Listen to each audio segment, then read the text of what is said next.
All right, let's get right into it. We've all been hearing about how AI models are getting smarter, right? But the really mind-blowing revolution, the one happening right under our noses, is all about their memory.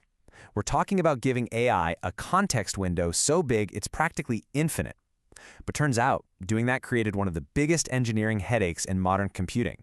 So, how did they pull it off? That's what we're breaking down today.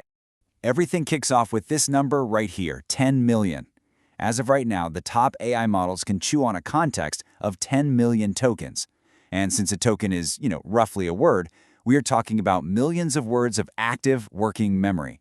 This isn't just another incremental update, folks. This is a quantum leap. It's a whole new frontier for what AI can do. To really wrap your head around that, just imagine an AI that has basically binge-read an entire 10-book epic fantasy series. And it doesn't just remember the gist of it. It can recall, analyze, and connect every single word, every character, every tiny plot point, instantly. That is the magic. But, and this is a big but, behind that magic is a colossal technical problem. How on earth do you give an AI a memory that is physically bigger than its own brain? Okay, so here's our game plan for this explainer. First, we've got to understand the core problem, what's called the million-token memory wall. Then, we're going to break down the 4 key pillars that engineers built to just tear that wall down. Brand new algorithms, super smart middleware, a revolution in hardware, and finally, a completely new way of thinking about how to build an AI. So let's dig into the heart of the problem. And it's a very real-world, physical limitation.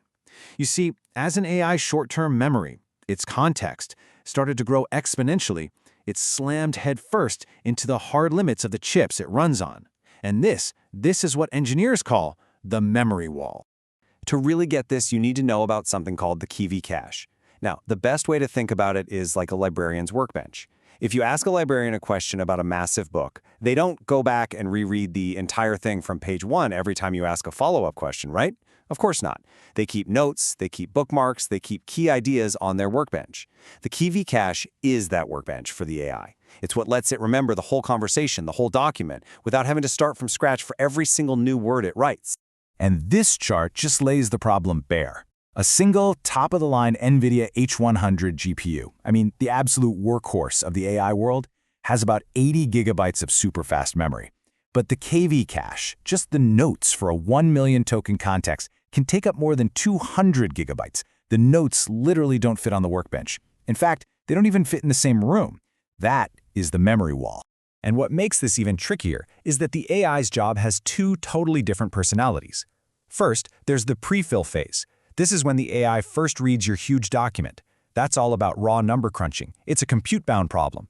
But then, there's the decode phase, where it generates your answer 1 word at a time. And that is a memory-bound problem. It's constantly, frantically going back to that gigantic KV cache. This split personality means you can't just throw more computing power at it. You need a much, much smarter system. So how do you even begin to solve a problem this big? Well, the first piece of the puzzle is in the algorithms. The logic is simple. If one librarian can't possibly handle the job, you hire a team. And then, you teach that team how to work together with unbelievable efficiency. And this brings us to the first massive breakthrough, a technique called ring attention. Instead of trying to cram the entire library's worth of books onto one librarian's tiny desk, you split the library up into sections. You give each GPU, each librarian, 1 section. Then you arrange them all in a circle, a ring, and have them constantly pass their notes to their neighbor in a continuous loop. It's genius because this way every single GPU gets to see the entire context, but no single GPU ever has to hold it all at once. The way this works is it's beautiful. It's so clever. But the real secret sauce is that last step, overlap. The key to making ring attention so fast is that while a GPU is busy doing its calculations on one chunk of data, it's simultaneously sending its last chunk to its neighbor and receiving its next chunk from the other neighbor. This stream and compute dance perfectly hides the time it takes to send data back and forth, making the whole system incredibly efficient. Now, of course, ring attention was just the beginning. From there, engineers cooked up all kinds of variations. You have token ring, for instance, which makes the ring even faster by letting data flow in both directions. Then you have something totally different like deep-speed Ulysses, which uses a crazy all-to-all communication pattern. The main takeaway here is that there's no single perfect answer. Each method has its own strengths and weaknesses depending on the specific hardware you're using. Okay, so we've got our team of librarian GPUs, all passing notes around. But who's the head librarian? Who keeps track of which notes are where and who needs what next? Well, that's where middleware comes in.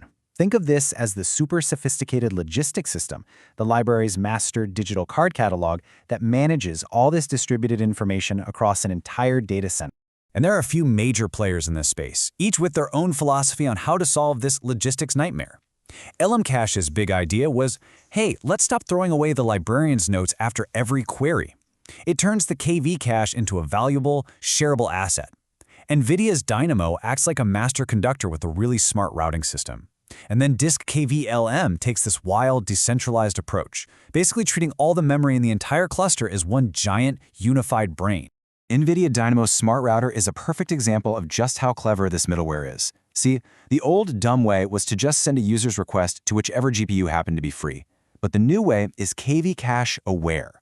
Before it sends your request anywhere, it checks a master index to find the exact GPU that already has most of the notes it needs loaded into its memory. It's the difference between asking a random librarian your question versus walking up to the one who's already an expert on that very topic. It's a game changer. Look, clever algorithms and smart software are incredible, but to truly and completely obliterate the memory wall, at some point, you have to change the hardware itself. You have to literally redesign the building.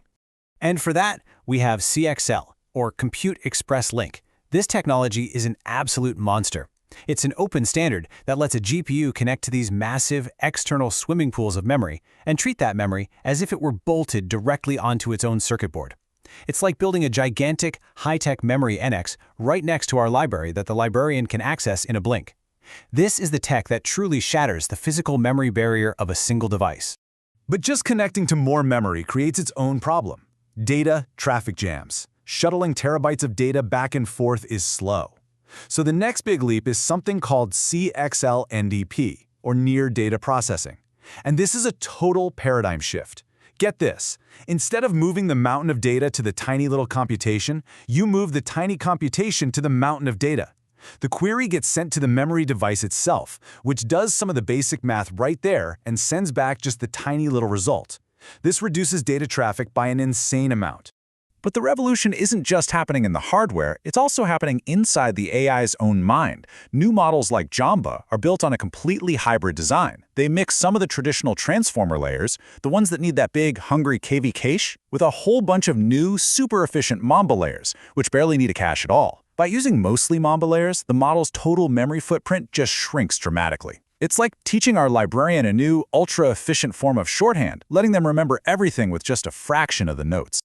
So, when you put all of these pieces together, the clever algorithms, the smart middleware, the revolutionary hardware, and the new hybrid model architectures, you get more than just a solution.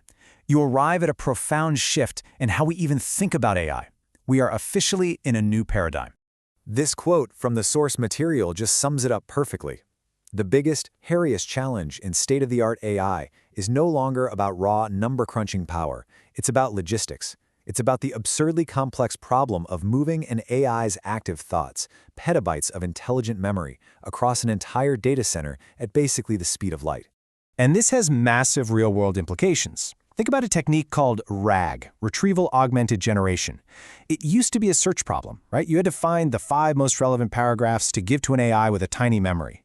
Well now, with a virtually infinite memory, it's becoming a context stuffing problem. You don't carefully search for a paragraph, you just load the entire legal library, the entire collection of medical textbooks, or your company's entire knowledge base directly into the AI short-term memory and say, go. Which really brings us to our final thought here. For decades, AI was fundamentally limited by what it could hold in its head at any one time. Now that the memory wall has been well and truly broken, the question is no longer about technical limits. It's about our own imagination. With a truly infinite memory, what becomes possible?